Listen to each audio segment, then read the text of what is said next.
So it's very small, but if you look at the map and you see Yerushalayim, where I'm speaking from, and then if you keep going toward the Mediterranean Sea, you see the name of a town called Modi'in. And that is the home of the Maccabees. It's also now a little bit more than a bedroom community, but it's between Yerushalayim and Tel Aviv, and it is flourishing. We have family that lives there, and a wonderful community. There's a community right next to Modi'in that's called Hashmonaim, and that's one of the things I love most about living here, the streets reflecting history.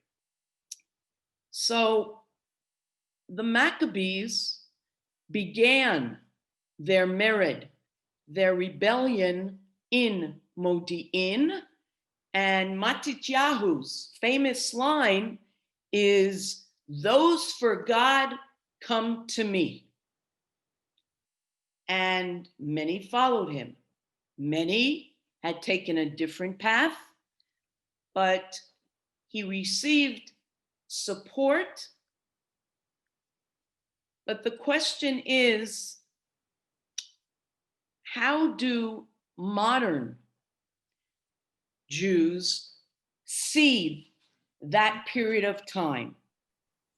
The three texts we're going to look at reflect opposing views vis-a-vis this question I just asked. Who is responsible?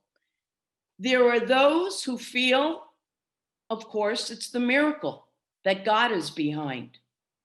Then there are others who attribute the victory to the actual Maccabees. And let's begin with a song that we're all familiar with, Mi Yimalel, Who Can Retell? Written by Menashe Ravina in the 1930s. Who can retell the mighty deeds of Israel? Who can count them? In every generation, a hero will arise, a redeemer for the people. Listen, Shema. In those days, in this time, the Maccabee saves and redeems. And in our day, the whole people of Israel will join together and rise and be redeemed. Now let's compare this modern, relatively, song to the next two quotes. The first from Tehillim Psalms. Who can tell the mighty acts of the Lord? Proclaim all his praises. Now, the modern Mi Yimalel is based on this pasuk verse from Tehillim. Now tell me the key difference between the verse from the Tanakh, Tehillim, and the modern song Mi Yimalel. Look again at that first paragraph. And all you need to do. He's not counting on Hashem. He's not counting on Hashem. He's just talking about the Maccabees. In Mi Yimalel, Menashe Ravina says, who can retell the mighty deeds of Israel, the people? Exactly, Bev.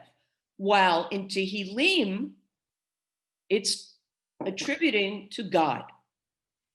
And in Zechariah, the prophet Zechariah, not by might and not by power, but by my spirit, says God.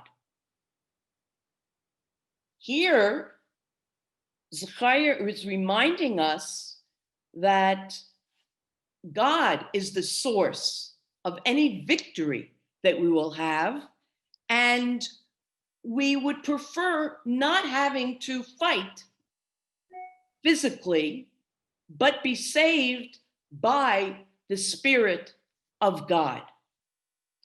Now, when Menashe Ravina writes about the Maccabees, he's already in the 1930s representing, as somebody who moved to Israel, a different outlook on how we should perceive ourselves in the world. Are we going to be passive, or do we have to take on a more active role? And if we look at text number 2, another famous Israeli Chanukah song called We Carry Torches.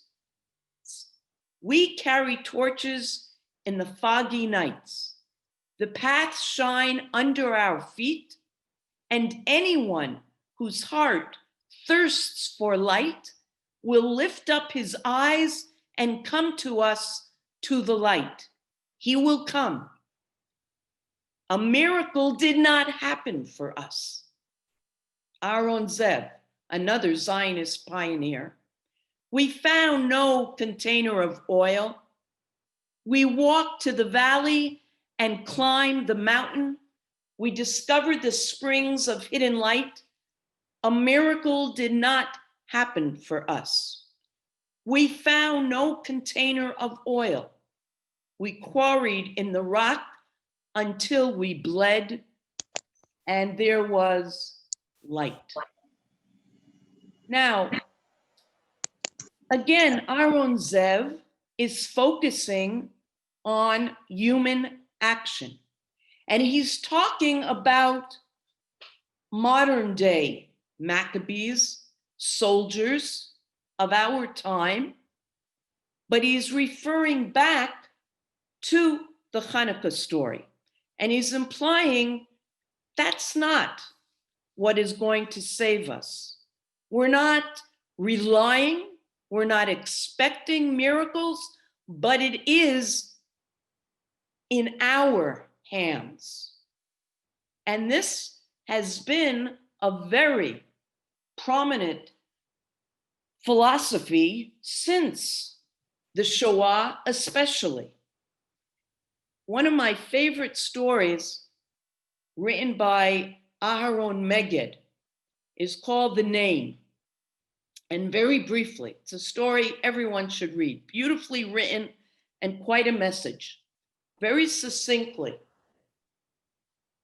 you have grandfather Ziskin, who for years is mourning the death of his grandchild and son, whose name was Menachem Mendel.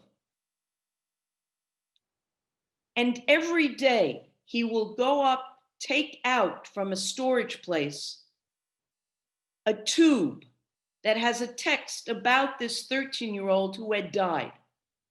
And he takes it out every time his granddaughter and her husband come to visit. And the granddaughter and her husband are sabras.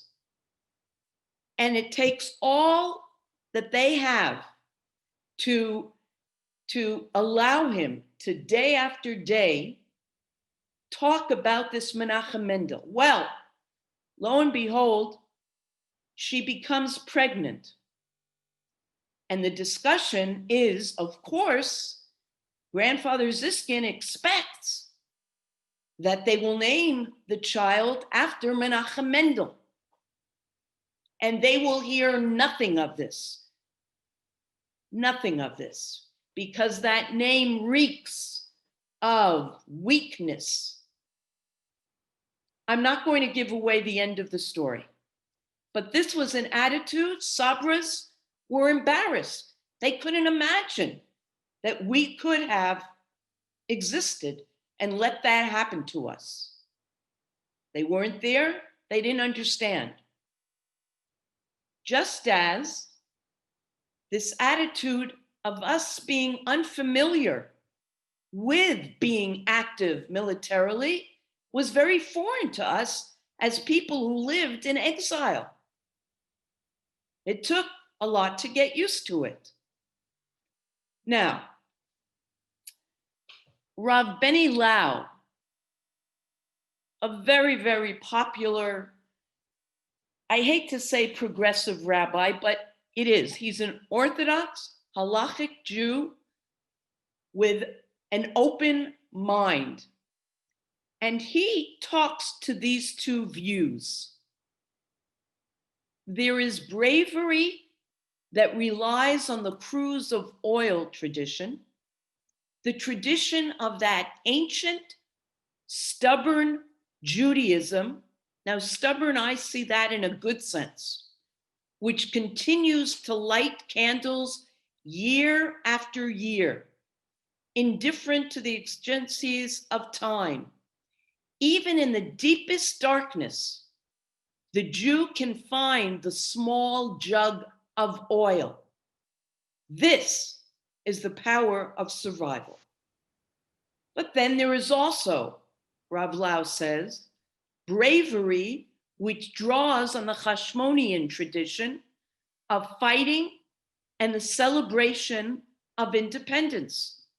This is the bravery those who refuse to be subject to the kindness of others and who are willing to give up their lives in order to be sovereign in their land.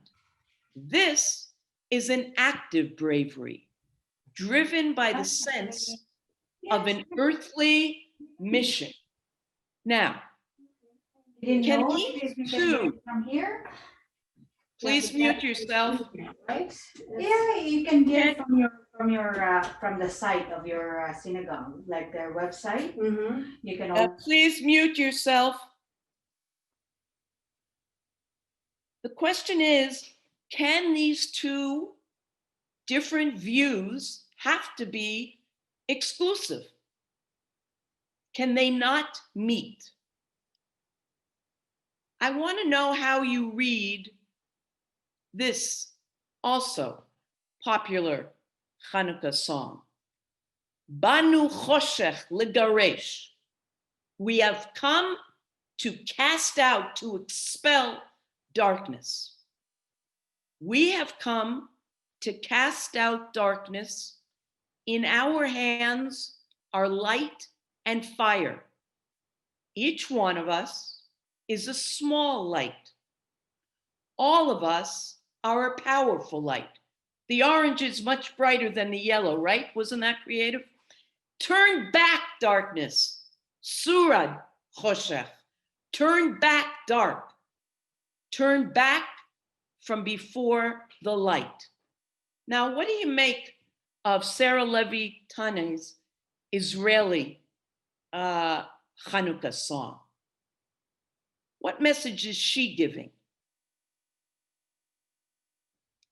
I think it's possible to interpret it in two different ways. Anybody? I think she's saying it's in our hands to turn back the light. Each of us has to do our part. Okay, each of us has to do our part, and it might not be an amazing amount, but together we can achieve. What else, though? It's in our hands. And each of us has some light. It's not just some of us have some light, our leaders or whoever are heroes, but all of us have that bit of light that's needed to give to. Okay, that's also a good point. We shouldn't be thinking, but I can't do something about this. It's in somebody else's. No. So in that sense, it's in our hands, each of us. What else? We should be optimistic. Okay, yes, we can wipe out that darkness. What else, though? But together we're stronger. The light is given to us as a gift. Where do you get that? I get it because if everybody has it, somebody or something has given this to us, and that brings in the spiritual component that is missing in some of the other. So it's a way of saying The original light came from the Spirit, but it's up to you as people to do something with it. Okay, I would like, even though it's probably not accurate, to see in Banu, in we, that could be a joint project between God and humans. And I've said many times that he wants us to be his partner. So I think there is a way of us working together and not feeling, well, if I'm relying on human soldiers, that means I don't see that God has a role. And we'll get back to that. Now, Stan Solomon, this is your intro, was one of 2 volunteers, as I had given homework. And Stan, we know, has been somebody very involved with social action, and in particular with the Soviet Union and other acts of chesed. And the greatest act of chesed was the last couple of years that I was at shul. We sat next to each other and solved the problems of the world, praying to God intermittently. But I think, and Stan chose the person that he wants to talk about, it fits in so beautifully because this is an individual who combines ritual and social action. So please, Stan, take it away. Who are you talking about? So thank you for that wonderful introduction. And I'm saving you a seat for next Shabbat. Okay. Okay. Then I can Okay. have Simone's challah. Okay. Right. Okay. So I chose to talk briefly about Rabbi Avi Weiss. Rabbi Weiss once told me that he has done his best writing and thinking in prisons. Okay. I could make a whole lecture about that. But anyways, I'll give you a thumbnail sketch about who he is. Rabbi Avi Weiss is an open Orthodox rabbi, author, teacher, lecturer, and especially an activist who headed the Hebrew Institute of Riverdale in the Bronx, New York. By the way, he retired in 2015 from the Riverdale. He is founder of the Yeshivat Chachavai Torah, which is a rabbinical seminary he refers to as open orthodoxy. So here's the definition of open orthodoxy. It was coined by Avi Weiss in 1997.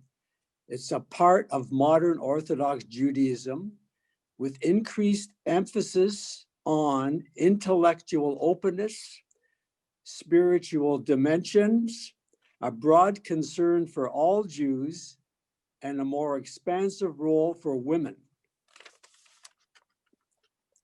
So I'll elaborate a bit more on that. So he's an open Orthodox rabbi, author, teacher, lecturer, and he is the founder of the Yeshivat Mecharat for Open Orthodox Women, which is opened in 2009. It trained women and is training women, as a matter of fact, as Mecharat, a title that he created for the female version of rabbi, which is a 4-year full-time course to train Orthodox women as spiritual leaders and halachic authorities. And Sarah Hurwitz, I guess you probably have heard of her. She was ordained in 2019 as the first ordained, in quote, open Orthodox Macharat. Of course, just to digress, that's a thumbnail sketch. Some of us at Beth Tikva, or many of us probably have heard him because he has spoken at Beth Tikva on various occasions. He accompanied Avital Sharansky all over the United States on fundraising missions. He organized that. He had an idea. He took her under his wing and he traveled with her to almost every major city in the United States, including Toronto, where we heard him speak.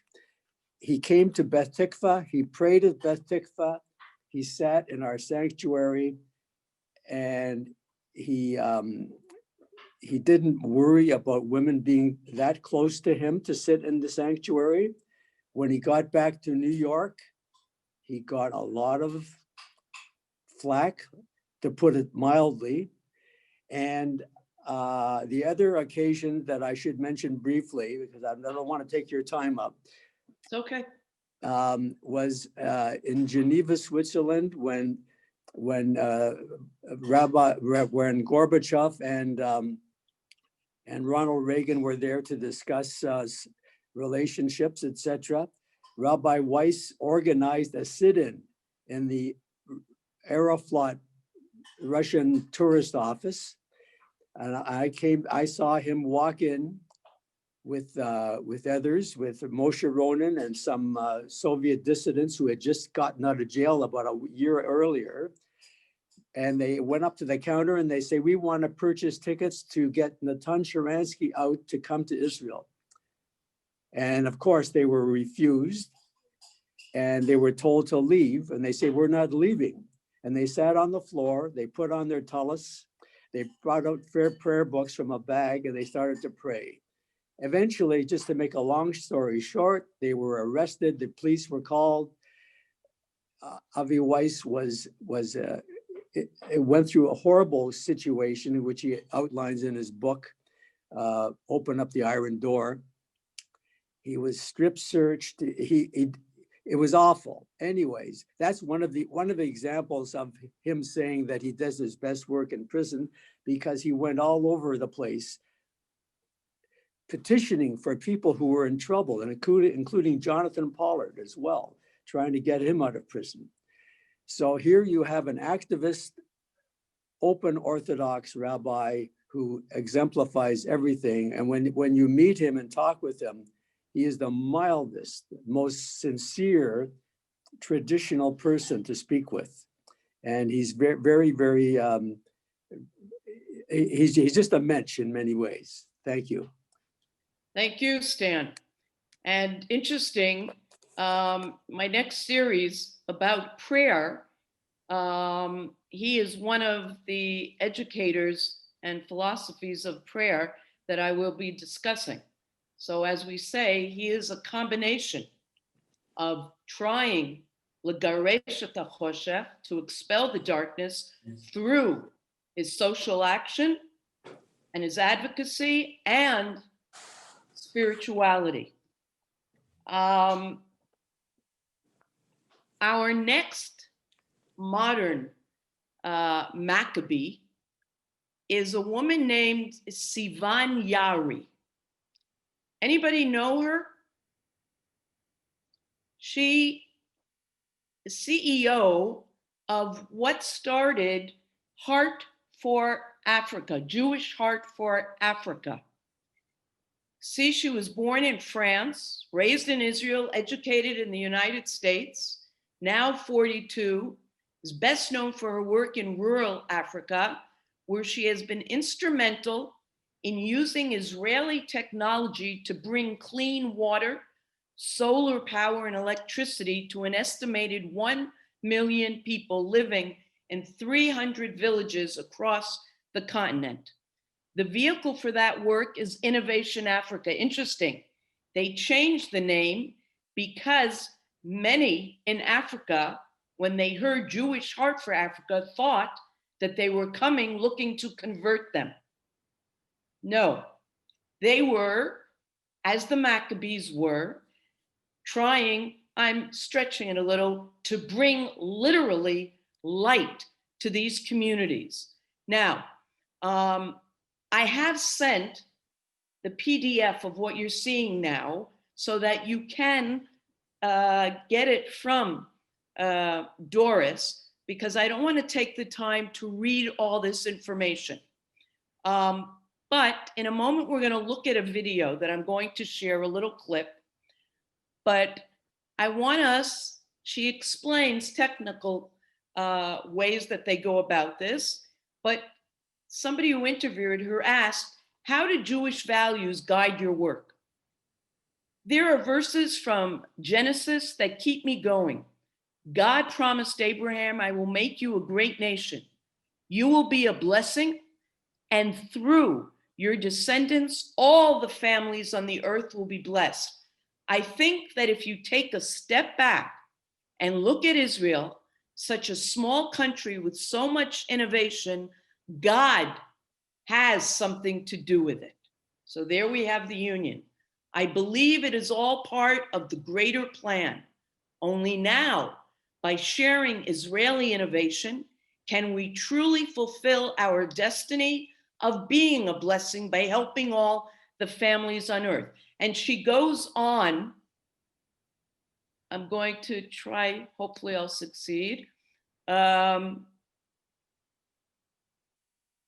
want,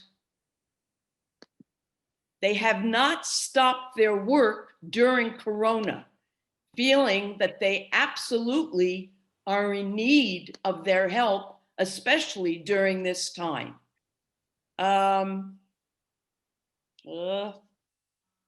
Okay, let's see if I'll be able to do this. Tell me, okay, do you see that?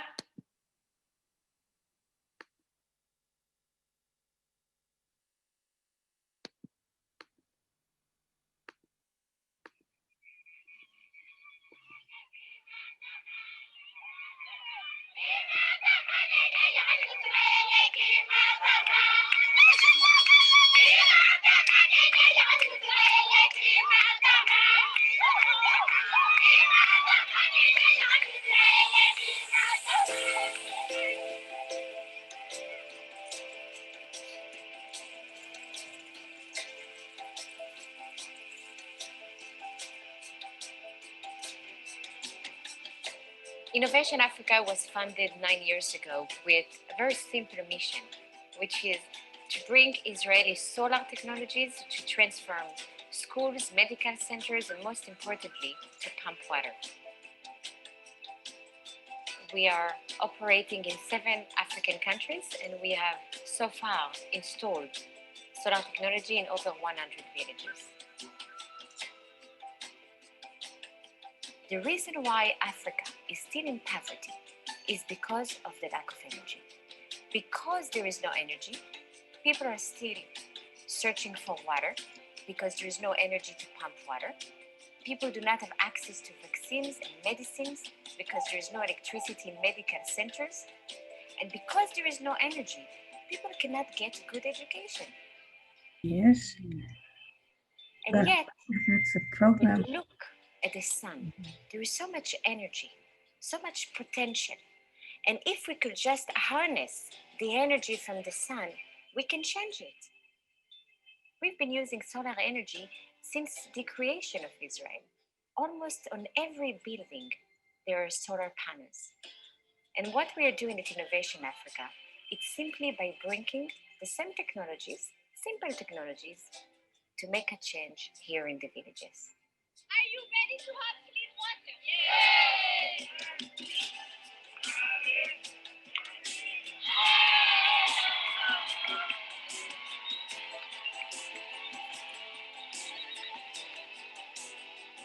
Thank you for having come from Israel to take us away from the nakedness.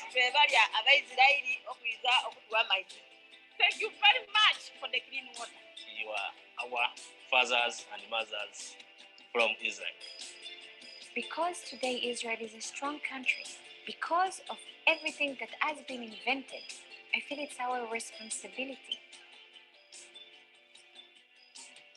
to help. Are you ready? Yes! 1, 2, 3, go!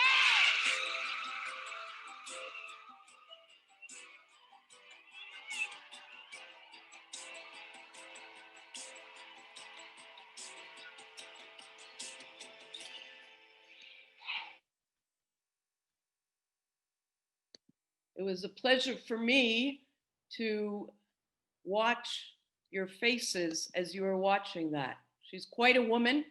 She also owns 50 beauty salons.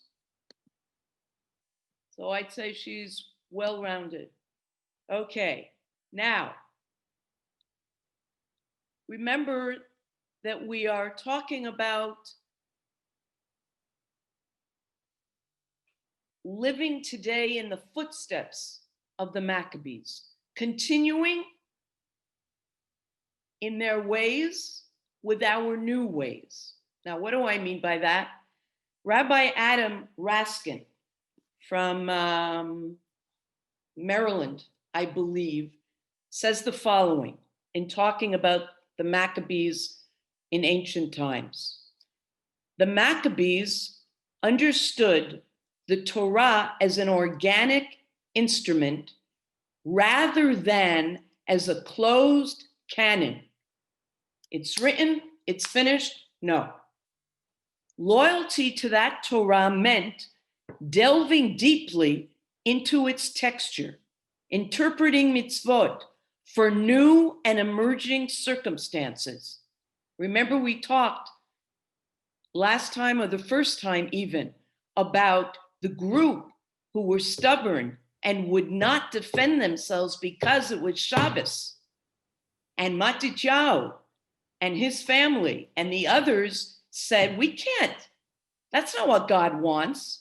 And they were willing to adapt the rules of the Torah for life. Fighting for their lives on Shabbat did not mean disloyalty to the fourth commandment. It meant preserving life so that in the end, there would be Jews alive to observe that commandment, not to mention all the others. Now, how do we take that today in modern Israel? Something that had been published 4 years ago in the Jerusalem Post. Ask the rabbi, may Jews fight wars and extinguish fires on Shabbat? Now, you might be thinking, what kind of a question is that? Don't see in that thinking irrationally, but it's more that Shabbat is so important to the people that ask this question that they don't want to just put it aside without really studying the issue, because Shabbat is something special. Many firefighters, soldiers, and volunteers bravely and correctly, yes, extinguish fires while acting to prevent more from igniting, even as their activity inevitably involves Shabbat violation. You might remember there were, a few years ago, a wave of fires that swept Israel in November, including some purposely set by terrorists, renewed interest in the laws of extinguishing and preventing fires on Shabbat. Throughout Israel, many firefighters, soldiers, and volunteers bravely and correctly extinguished fires, etc.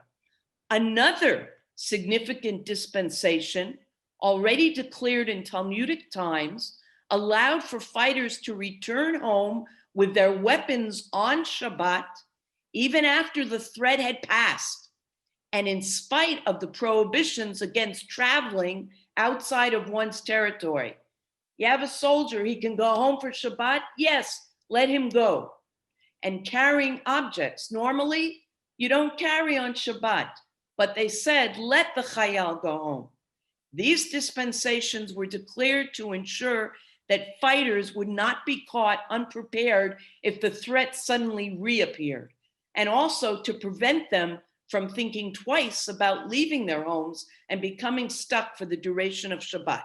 Now, based on this sentiment, you remember Rabbi Shlomo Goren, the picture of him at the wall with the shofar when we reunited Yerushalayim. Rabbi Shlomo Goren asserted that Jewish law allows for special dispensations in wartime beyond those permitted on the traditional rationale of immediate life-saving pressures, pikuach nefesh. Accordingly, he permitted a series of wartime activities on Shabbat, ranging from evacuating corpses from battlefields, because you could say, as some did, that they're dead, so leave them there till after. But he had more sense than that, sensitivity. Evacuating corpses from battlefields to allowing arms factories to operate, to providing soldiers with hot drinks and cold weather, which isn't something you absolutely needed to do.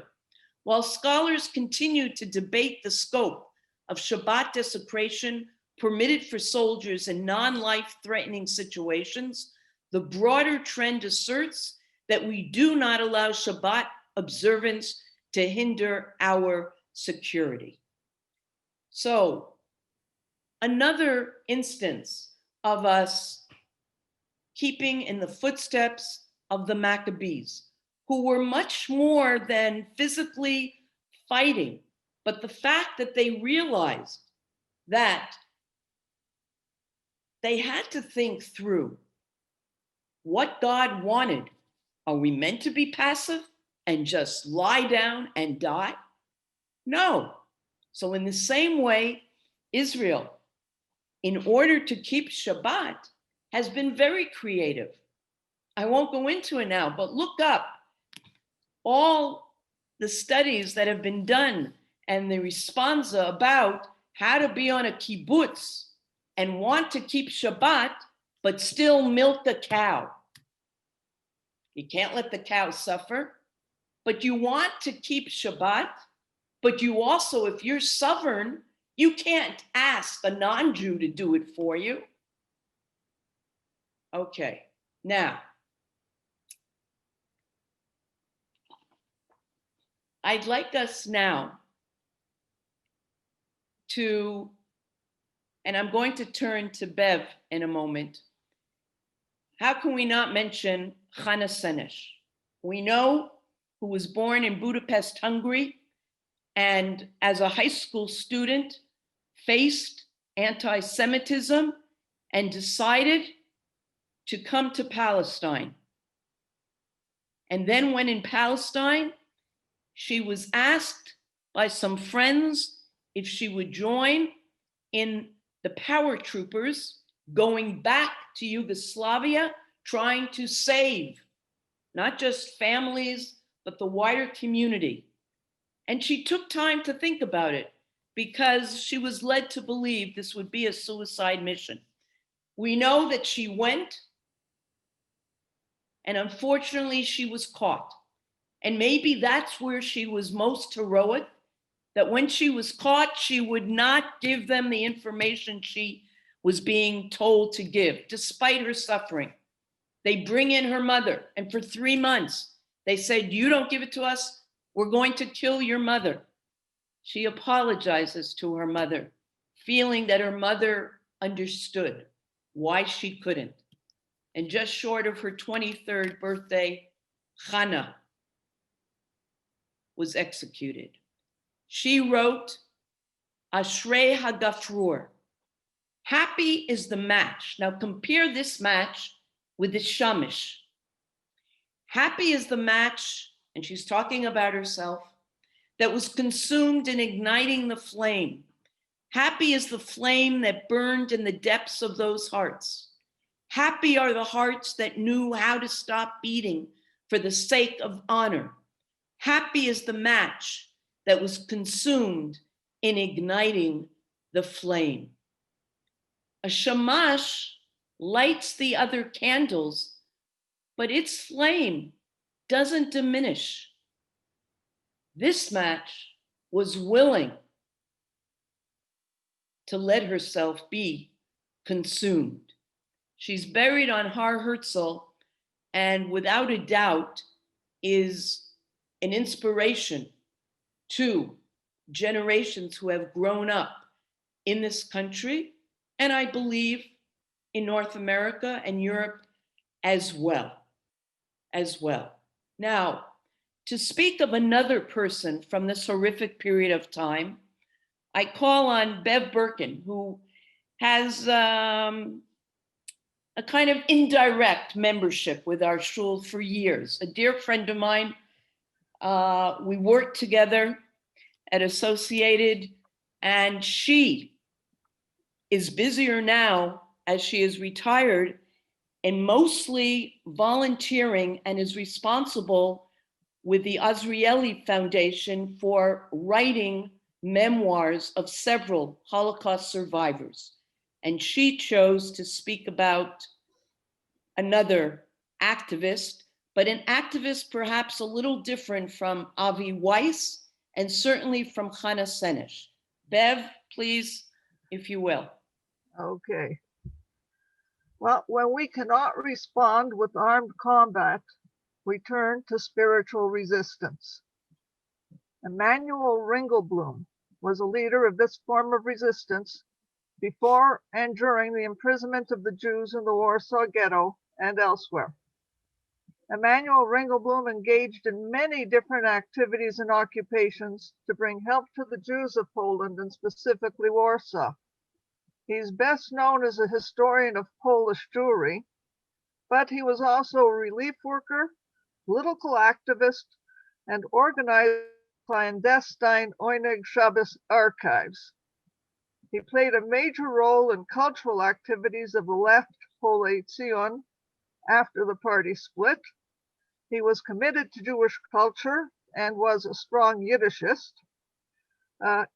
He organized a group called the Young Historians Circle, historians who wanted to serve the Jewish people, believing that Jews had a right to live in Poland.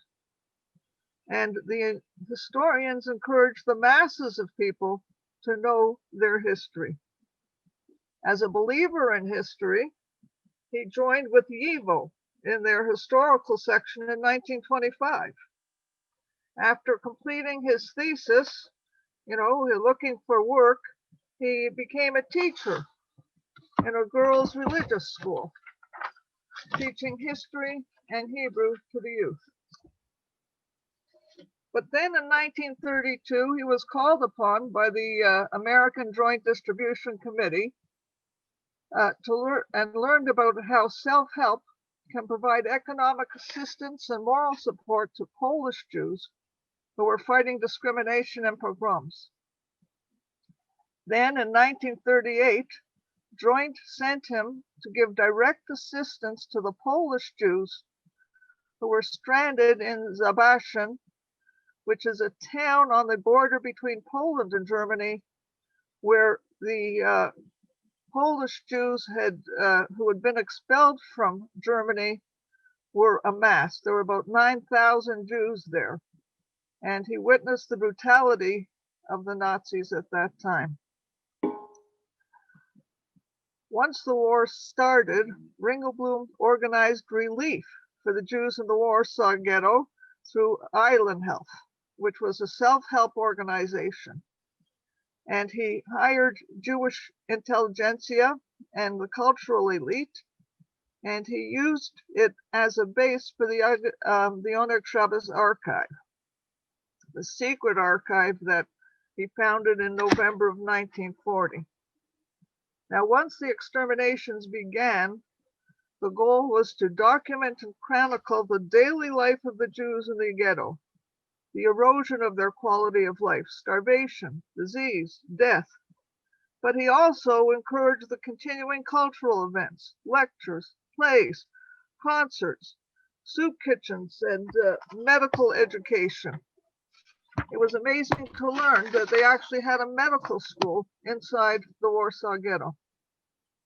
They sought testimony to display how the largest Jewish community in Europe had been destroyed.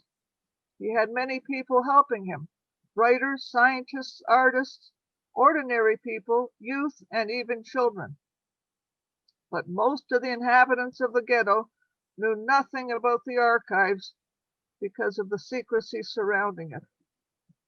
Every detail of daily life was collected: posters, tram tickets, candy wrappers, diaries, narratives of deportations, refugee reports. And he learned about everything that was going on, not just in Warsaw, but all over Poland.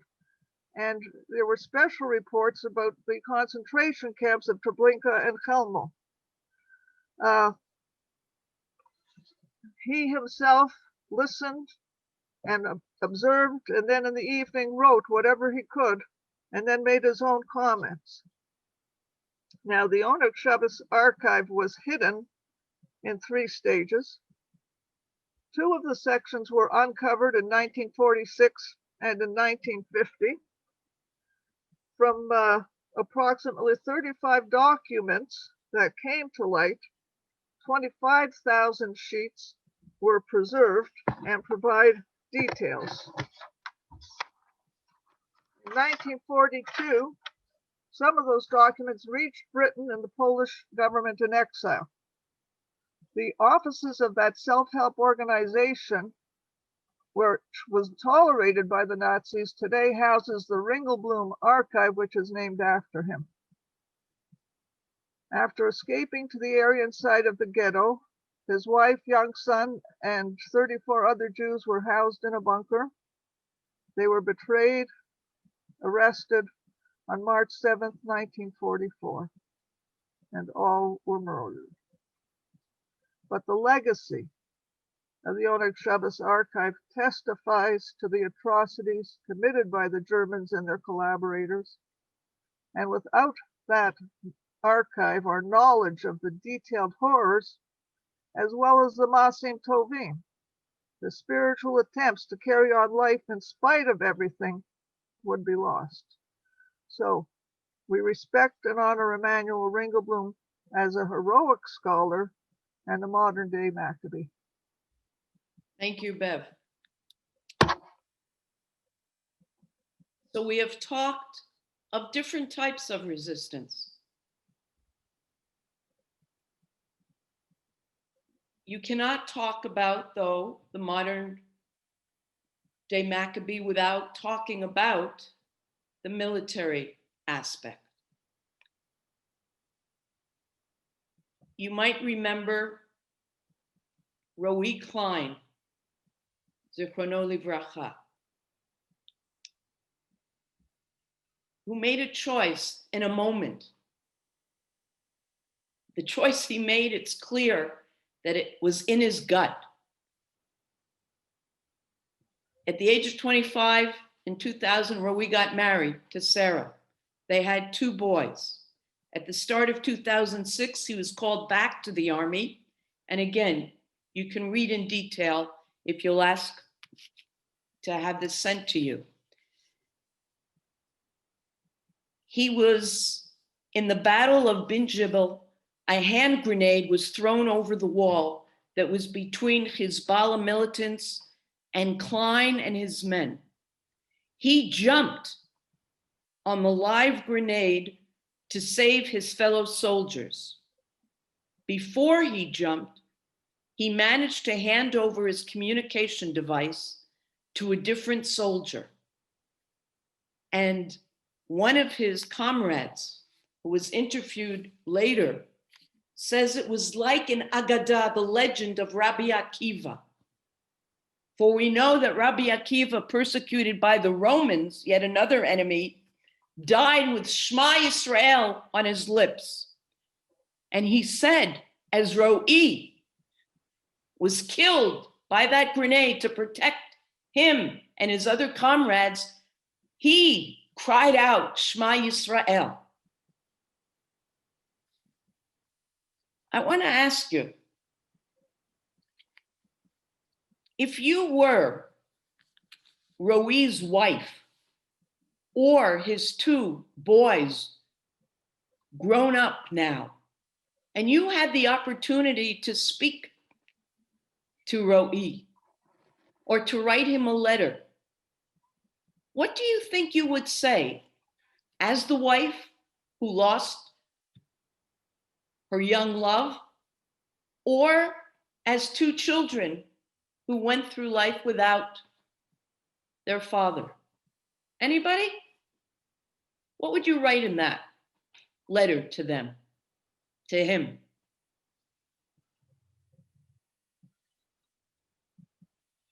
Are you not answering because maybe you have, or you imagine that they would have mixed feelings? I think the wife would say, I'd rather you remained my husband. And the children said, I'd rather you were my father. Okay, Roz, thanks. Anybody differ with that? And can you blame them? But of course, his wife, who was remarried, understood because it was such a part of them. Doesn't mean she doesn't have moments of anger.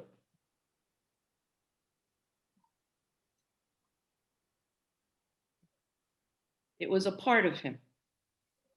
Now, I failed to put into this document, and I feel the need to mention it.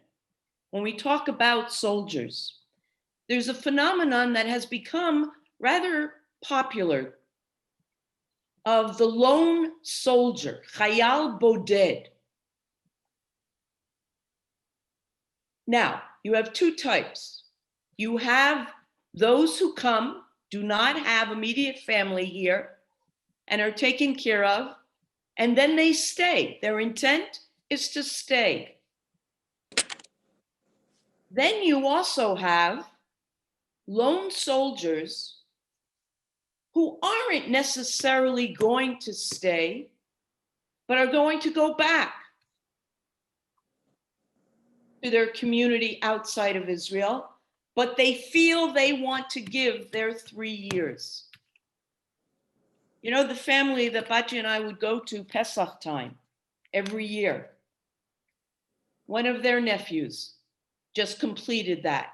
And I think there's something to be said for that, because that is the ultimate Maccabee in being willing, hopefully not having to, but being willing to put your life, your physical life, on the line.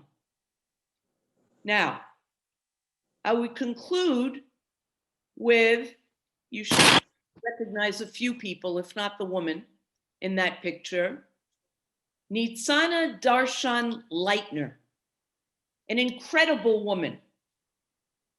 A lawyer is her background. She has devoted her life to suing terrorists on behalf of victims' families. She is the founder of what's called Shurat Hadin, which is at the forefront of fighting terrorism and safeguarding Jewish rights worldwide. We are dedicated to taking action to protect the state of Israel and its citizens by putting terrorists and their supporters on trial, to compensate victims and block funding of terror, by fighting to end the use of social media for inciting violence and promoting terror. Just a couple of more things. Again, take the time to, she has recovered more than $200 million in compensation on their behalf. In recent years, she has initiated a legal campaign to deprive terrorists of social media resources such as Facebook, Twitter, and YouTube, which they use to incite violence. Some of the cases you will see in February 2011 filed a $5 million lawsuit against former US President Jimmy Carter, alleging that his book, Palestine, Peace Not Apartheid, intentionally misleads and misrepresents about actual historic events. Read more about that. Such cases dealing with Iran. This is quite a woman. Now, most important about Nitzana is, do you remember the town that I showed you the map at the beginning of this session? What was it called? Modi'in. Modi'in, the home of the Maccabees. What a way to end. That is where this activist, this Maccabee, lives. Thank you again, Stan and Bev, for sharing your modern day Maccabees. And I will not see you, unless I do come to sit next to Stan next Shabbat, till after Hanukkah begins. So I want to wish everybody a Chag Nukah Sameach and Chag Urim Sameach, another name for Hanukkah from Or. May it be a holiday of light and warmth. And Amen. Amen. amen, amen, amen.